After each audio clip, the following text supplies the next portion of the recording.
Disclaimer, apa yang saya akan sampaikan hanya untuk kebutuhan debat dan tidak mempresentasikan kepribadian saya sama sekali. Baik, pidato akan saya mulai dalam 3, 2, 1. Baik Dewan Juri, meninjau bagaimana dunia saat ini memiliki berbagai motif kejahatan yang beragam kepada anak-anak, maka kami mendukung penuh mosi. Baik juri, debat ini adalah debat filosofis. Maka dengan ini kami akan menyampaikan justifikasi dan efikasi. Masuk pada justifikasi kami juri. Melihat pada status quo di mana kejahatan pada anak merajalela, kita harus mengetahui dulu bagaimana kejahatan-kejahatan ini dapat terjadi. A. Kurangnya komunikasi terbuka kepada ayah dan ibu. Dan B. Pergaulan bebas. Lalu C. Paparan informasi sosial media secara berlebihan. Masuk pada A.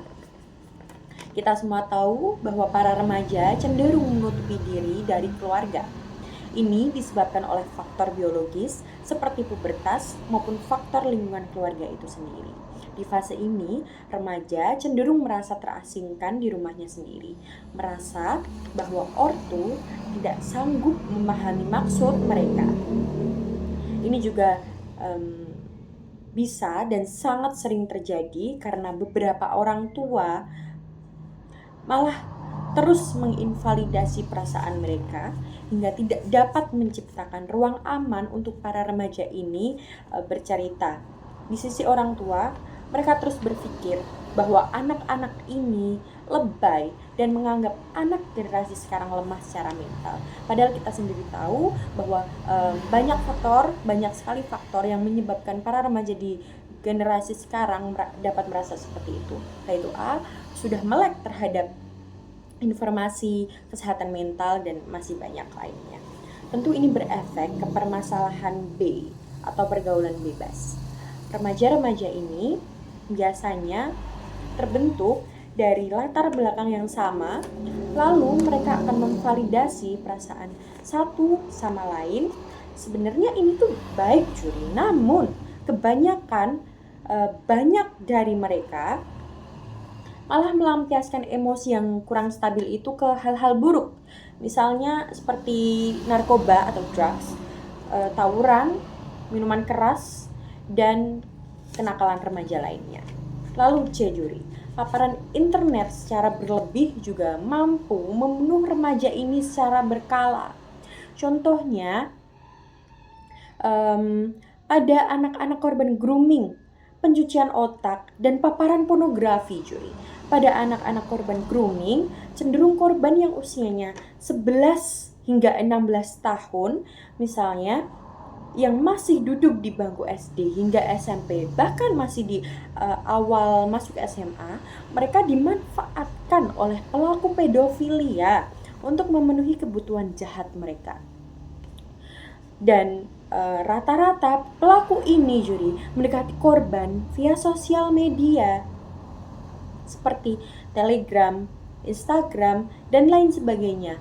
Lalu pada kasus pencucian otak juri, satu kasus pada pengeboman di sekolah di daerah Jakarta karena tercuci otak oleh ideologi radikal. Tentu ini akan membahayakan kestabilan negara juri.